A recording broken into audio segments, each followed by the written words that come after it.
podcast about? Okay, this is making me feel really uncomfortable. Not like it. Is my mic on? Okay.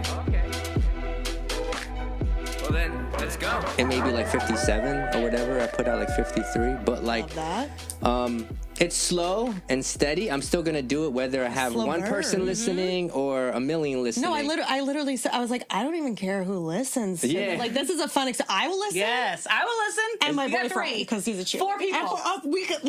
We're thriving. Literally. It's like a therapy session. No, it really is. But I heard this thing about bamboos. This guy said it's called the invisible growth theory or something like that. And he says what happens is you plant a bamboo, yeah. and he says you don't see anything for like 5 years.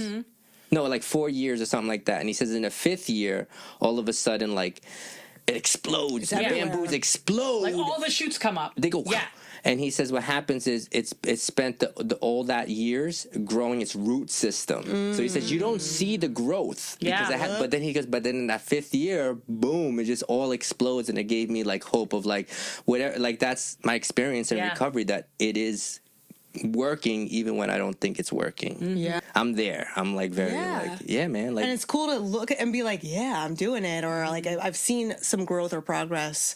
But yeah, sometimes, what is it? I feel like one of my favorite quotes is Carl Jung's. Like, it's like basically like you have to get the roots down to hell in order to get your like tree branch. I'm butchering. That sounds amazing. Quote, But but like in order to basically reach heaven, like you have to have your roots down to hell. Like you have to like, and You I know gotta be you're deep. like you got to be deep and like Yeah. and experience some stuff to be able to like actually get on the other side and like do these practices. And like I am so joyful in my life because I've like experienced like hell, like for real though. Yeah. And like, and I consciously do my best to choose joy because like life's too freaking short. It man. really is a choice, Joy There's is a choice. There's a saying that really strikes me in my recovery today, where somebody, I don't know where I heard it, they said, I get sad better, I get depressed better, I get angry better. Like they still have all these Yes. like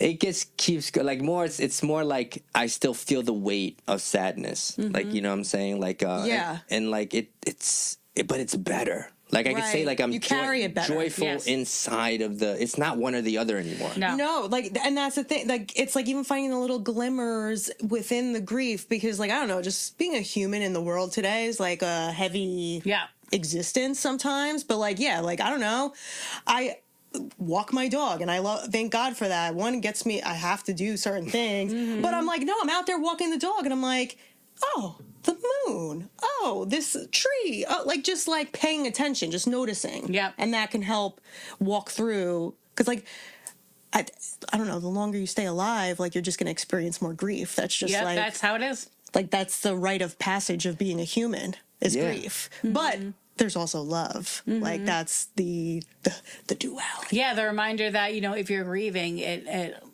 many times, not all the time, because there's plenty of people that grieve someone they don't have a good relationship with. Correct. And they grieve the loss of that relationship. But either way, like, I believe that, where there's grief, there's also love, and like, and grief is such a beautiful reminder of like how much someone meant to us and how much we cared.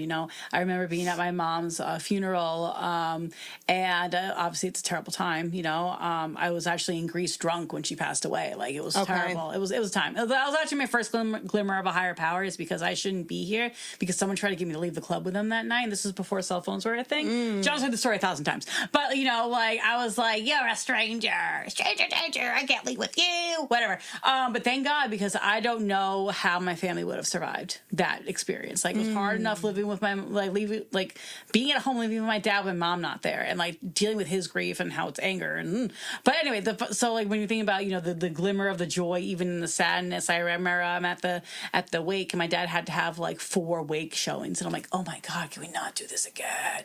Okay, so we're on number 3 or 4, I don't even know. Right. But like I go to pour myself some water and like the whole water pitcher like spills everywhere, and like I just start laughing and I'm like, because it's funny. Like, you know, if I wasn't anywhere else, that would be funny. And it just kind of helped to break the moment a bit for me in that moment. Just being like, wow, see, like, funny things can happen and we can still laugh about them even when I'm drenched in the sorrow and drenched in the sadness, you know. And now the floor's drenched. So it's all full circle. Here we are.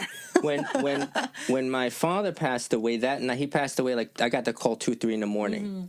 And can you believe it? I had my buddy Rich. Yep, Rich. You know Rich. Shout out to Rich. Rich needs to come on. Yeah, I should get him on here. And Mike P.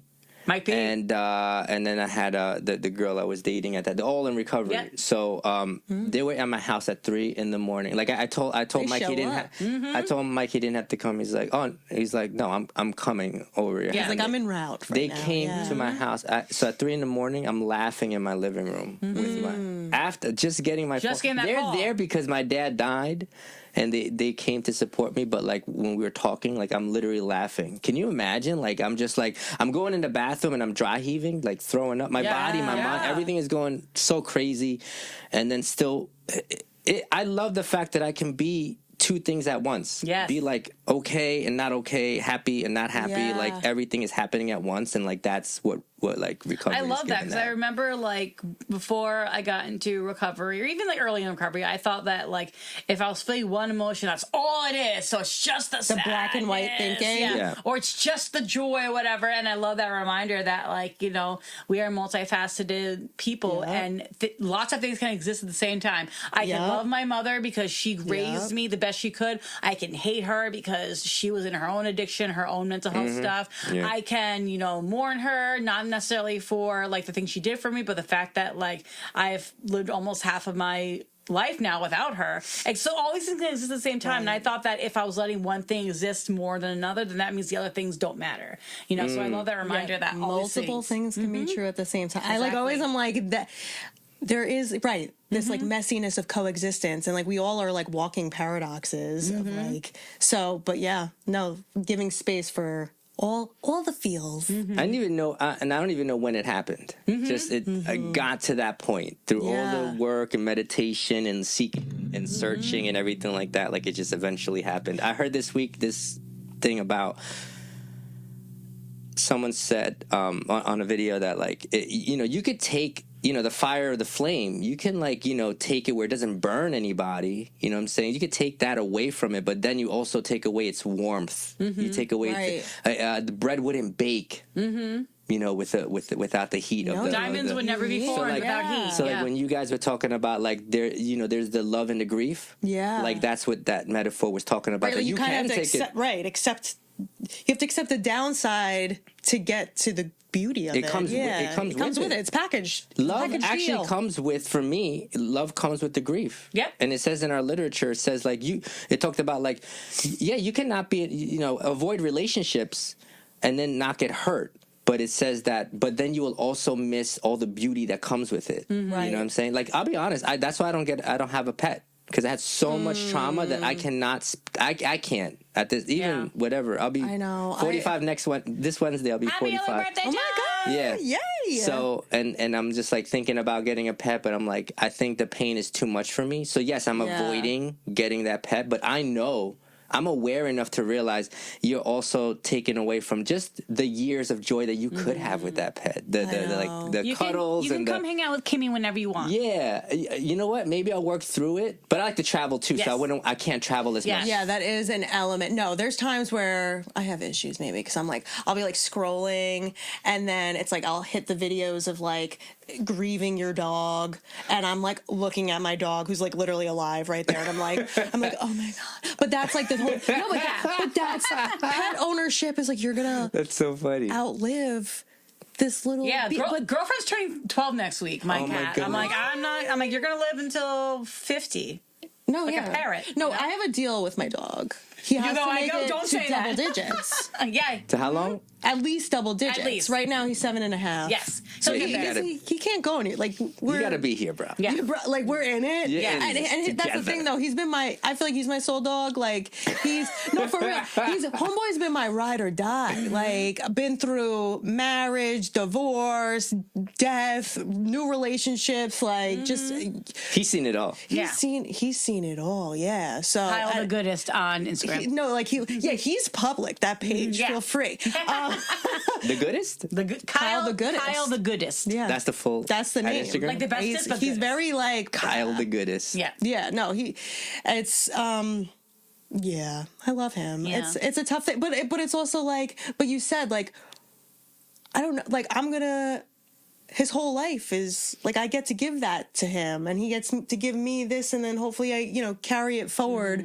But I don't want to harden. I don't want to like live my life. And it's funny because like, going back to the full moon thing, I do my little affirmations and I make little like collages for them because it's like, I love to do that. And We love a ritual here. Yeah. We love a ritual. But so I'm like, typing into Pinterest different things to add to my collage. So I'm like safety. And, but what came up was like safes, like, whatever. And I was like, interesting, because I was like, that's not the vibe, right? Like, you know what I mean? Like, because like think about it, like, a safe, you're like putting something in, locking it away, like, and then like you can't get to it. Yeah. And I'm like, yeah, but that's not what I want. Like, that's not the kind of safety I want. Yeah, you don't want like, inaccessible. It's like, right, I'm not going to put myself in a bubble and like, you need a combination to get into that. And you need right, like that's like very complex. And again, not that everybody just has open access to like my heart, although like I do try to like, I don't know, like love people just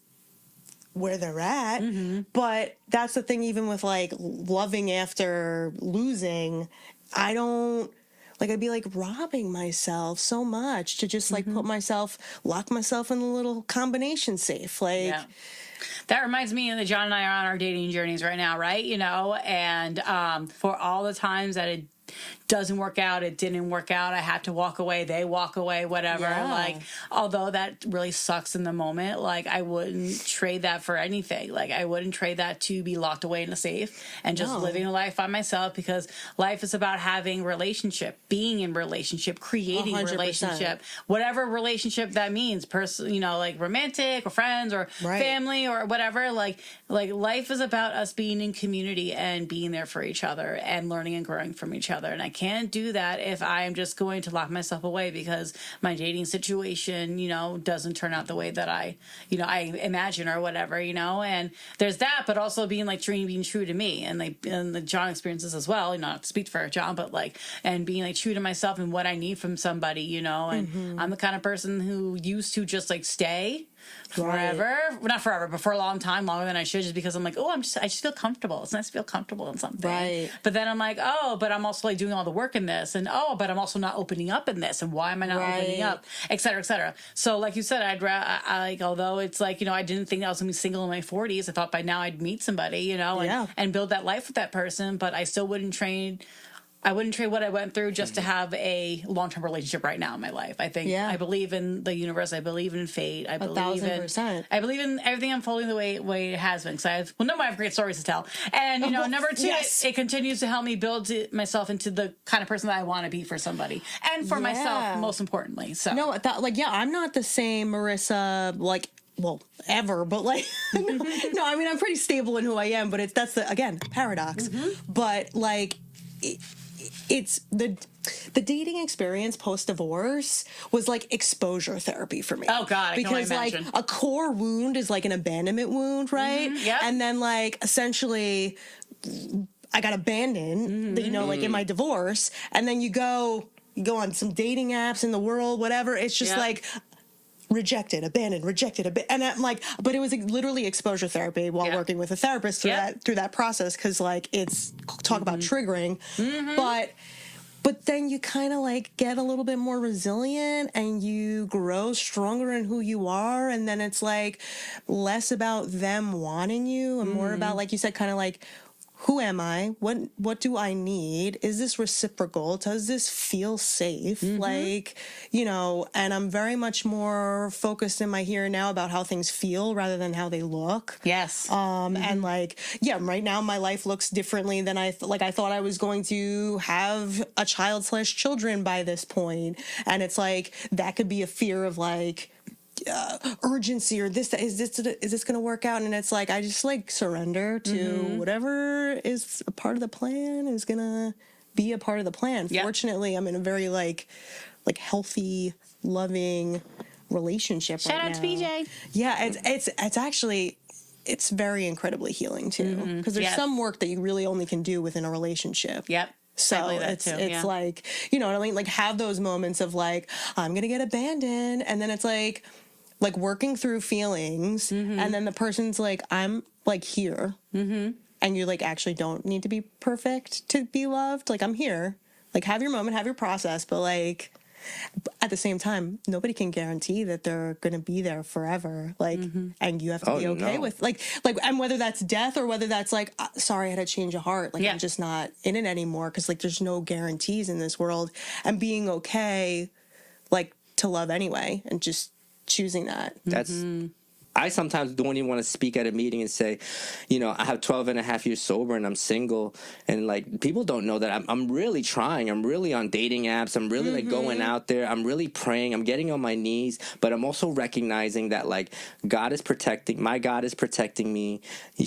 You know, he's making sure that like, you know, I'm working through my own things. I'm really effed up, you know, and you know, trying to realize, because when I do get close to someone, I feel everything come up, but I know that like I need to practice. That's the practice in me. So it's such a humbling thing to say, like you were sober many years, right, during your divorce, right? Yeah, so was he. Yeah, I was gonna say, well, like my ex, I met in recovery. Yeah, so you were single. So I went through the single, you know, period, and then we were together for a decade, and I did all the. It's like, in hindsight, it probably was a little bit of the checklist of like, you know, like all right, like I'm clean. I'm going to school. I got the career. I got this. All right. I've got the relationship. Okay. We're going to get engaged. We're going to get the condo, the dog, the wedding. Now we're going to have kids. And it's just like, and then like the rug pulled out from underneath. But navigating, in recovery, feeling all these things. And I am a typically share exact nature type of chick at like a meeting setting. I love a good women's meeting too. That's where I feel safe. And my ass was in, like, when I didn't know what the hell was going on, my ass from my elbow. Also divine intervention. A woman asked me to speak on step 3 at a women's meeting. And I was like, my whole life is falling apart. And I was like, but yeah.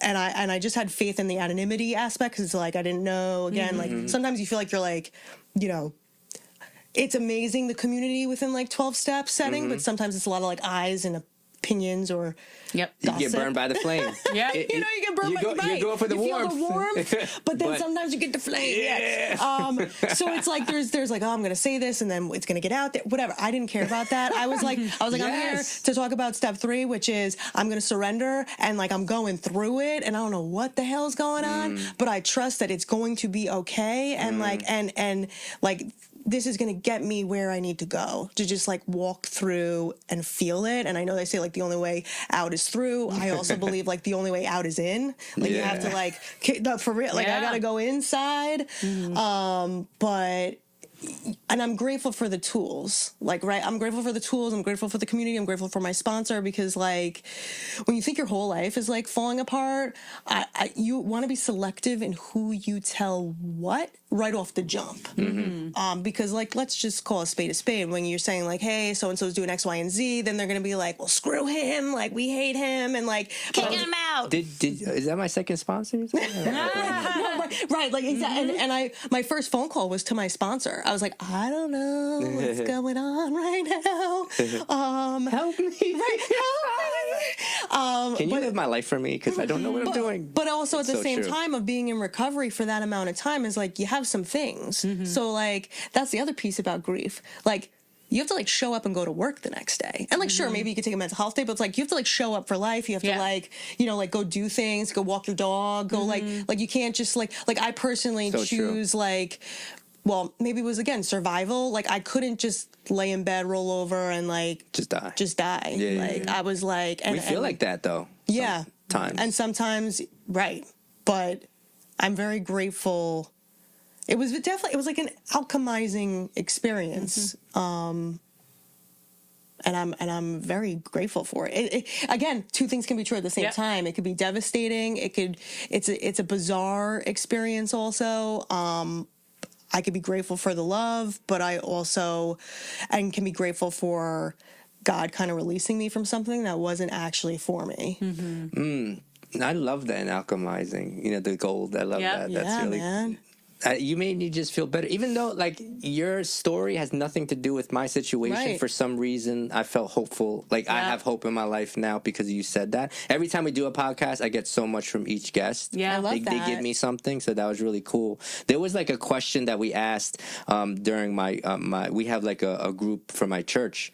So one of the questions, the icebreaker question that we asked was, would you want to know everything that's going to happen in your life or not?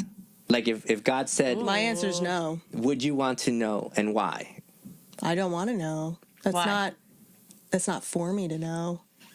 Like my job is to just live life and like navigate to the best I can, not to, oh yeah, let's give an overthinker a roadmap of the, you know what I'm saying? Like, But you can't change it either. Like this is your future. Oh, no, I definitely wouldn't want to know that. No. I'm only probably uncovering you. I like, yes, my control freak mind would love what I to mean. know what's gonna happen. But no, definitely not. Like, I think that's part of the, like, because, excitement and anxiety are like two sides of the same coin. Yeah, closely related. Same corn. Love corn. Same love coin. corn. You're Love right. a coin. Love a corn. They're like cousins. Yeah, they're cousins, So, Yeah, like, when I am feeling anxious about something, like, sometimes I think about how can I turn this anxiety into excitement? Because I feel like the two sides of the same coin. And, if, like, it's kind of exciting not to know what's going to happen tomorrow, Yes. in a year, in a week, Me in too. a month, I like that. and to know that life is always unfolding and that I have a part in that, but I don't know it all. Some things are not up to me. Some things are just going to HP, gonna Harry Potter, not Harry Potter. Shout out to that. Harry Potter to your higher power, So no, like probably when I was younger, I would have said yes. I want to know exactly what's gonna happen. Right. What's my book? Give me my book so I can read it of my life. But now, no, I don't want to know. Yeah, because that'd be wild, right? Like, like if you got a 10-year plan, like your divorce happened within that 10 years. So it says if you were like, God said, here you go, and you look at it, you're like, wait, I'm gonna get married. I'm gonna get no. You see the good stuff first. Yeah, like, yeah. I get married. You're like, yes. I'm getting this. Wait, no, wait, what? No. We also don't have to like wait for like a terminal diagnosis to like live life. Yeah. So like that's a thing too of like, let's not, because right, like it could be anxiety inducing or be like, okay, I only have X amount of time. Let me live life to the fullest and just like, soak it all in. But it's like, you could actually do that like right now. Yeah. My parents' death made me do that. I've so far visited 45 states out of 48. So Damn. I've been all Look around. at I've done you. everything. Which ones are you missing? The ones that like Rhode Island, Arkansas, and West Virginia. Which West Virginia, I'm actually going to chill on the way going to Ohio for this recovery camp out. Yeah. There's a camp out at the end of May for our buddies in the Awesome. program. So that's why I'm doing the podcast. Like whatever I wanted. Like this year, I said, all right, I'm going to release more music. I'm going to shoot a short film, and I'm going to get 100 episodes. So I'm not. I may be able to do 100 episodes within this year, but I've already did the music, and I shot a short film and did it, and like amazing.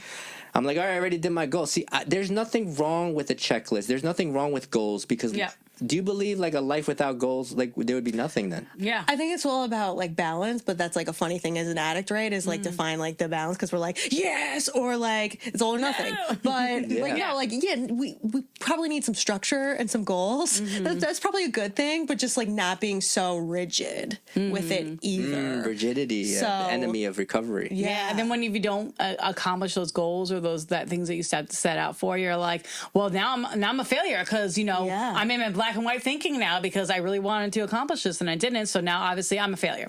I feel like that's like a very alcoholic addict mind, but that's why I don't believe in New Year's resolutions. I believe in New Year intentions. You know, so I try and have an intention every year of like, okay, how do I want to be this next coming year? I don't even remember what my intention was this year. Oh, because I was babysitting my nephew this New Year's Eve, so I really couldn't focus on myself. I had to make sure he was staying alive. And, right, that's important. And he wanted to play. He was playing his trombone at like 12 midnight or whatever, and he's like, "Okay, Auntie, we can stay up." I'm like, Dylan, it's time to go to bed. I'm exhausted. I'm old. I want to go to bed now. No, you know, same though. Yeah, we ate Domino's. Oh, we had a great time. But dare I say, this is definitely going to be the most fantastic two-parter because we've been talking for 1 hour and 11 minutes. Oh, can you believe it? Yeah, so we'll break it up into like 35 minutes each, love whatever. that. It's really, and you can come back and please come back. Yeah, come back. Absolutely come back. Amazing. You're so good. I don't know about for you, but for me, these are also a slight like therapy session / group / like you know, you guys have so much really good stuff to share. As do you. And that like it feeds me and like also like or like just validates what I'm feeling. Yeah, no, it's like a fill your cup. When healers come together, healing multiplies, you know, and I feel like whoever is in recovery is a healer. So that's going to be my gem. So at the end of the episode, we share a gem, a jewel, a nugget. We had a fourth word when we were talking to Justin. So I guess my nugget jewel, whatever, is that, you know, when healers get together, healers multiply. And you may be thinking, I'm not a healer. What is this weirdo Jamie talking about? Well, guess what? If you are on the path of healing, you are a healer because you have skills and abilities. Even just your presence will help other people. So get together with your healing friends and do some healing. So that's my nugget for today. I'm going to let you think about yours for a second, unless you already have it. Mr. John Jeremy. Yeah, we should have like an affirmation or something. Yeah, I used to say like, don't do drugs. I'd be like, don't do drugs. That's a good one. Today I've never heard anyone say, because you said I'm the share the exact nature type, which is I never heard that, and that's what I do, but now I have a name for it. Yes. So I would say like, if you feel comfortable, you know, working through, just share the exact nature. Even if you're like, I don't want to share this, and it's like, good, then you just done it. Like share where you are, like, you know, and with safe people and like whatever, because like for me it's kind of like I used to have trouble more sharing exactly how I felt, especially when I was like, I don't really feel too good, or I feel like the pangs of like wanting to be more successful than I am, for example, or feeling down and up and feeling like it was always weird to feel good and bad at the same time. So, but if you're feeling it, it's real and it's honest, and I think the exact nature is probably the best route to go versus continuing to wear a mask and continuing to like I've worked so hard to try to pull down certain masks, and I still have masks that I still don't even know that I have on yet. So when the time comes for that to be revealed, it'll be exciting. I'm very excited for that, because I'm healing from things I don't know I'm hurting from yet. Yes. So. Oh my God. Double nugget. We love a double nugget. So many nuggets. Oh my God. What is your pearl? Oh, also a 6-piece. Pearl. What's your pearl of wisdom or affirmation today? Wisdom. Okay, Venus, goddess energy. Yes. Well, firstly, this isn't exactly my nugget, but I guess it can be. No, because like I came in tonight so excited, and like I literally was just like, I'm just gonna like show up and be me. Yes. You know what I mean? And like that's growth in itself, because you talked about anxiety and having anxiety and struggling with that. Like if this were to be like years ago, I'd be like, oh my God, what am I gonna say? Let me study their past episodes and see like how the vibe goes, and I can like orchestrate this. And I'm just like, I'm just gonna show up and be me, and it's like turned out fantastic. You know what I'm saying? And then like the other thing that I guess is my nugget, and I like said it briefly as we were talking, but it's along the theme of like, life is not linear, healing is not linear, and like, you know, like the slingshot theory of like you gotta like pull, like sometimes there's regression before you're like really propelled into this next like chapter of life. And like sometimes we gotta like go back a little bit to go forward. Although sometimes like you gotta like stop digging a little bit too. That's also what I've learned is like sometimes I can like heal into the ground, and it's like, guess what? You just have to have fun, which goes back to the inner child work. So like we're going full circle here. It's like sometimes you gotta put down the healing and just have fun and be joyful, and that's like the inner child work in the lesson. It really is right there. Iconic.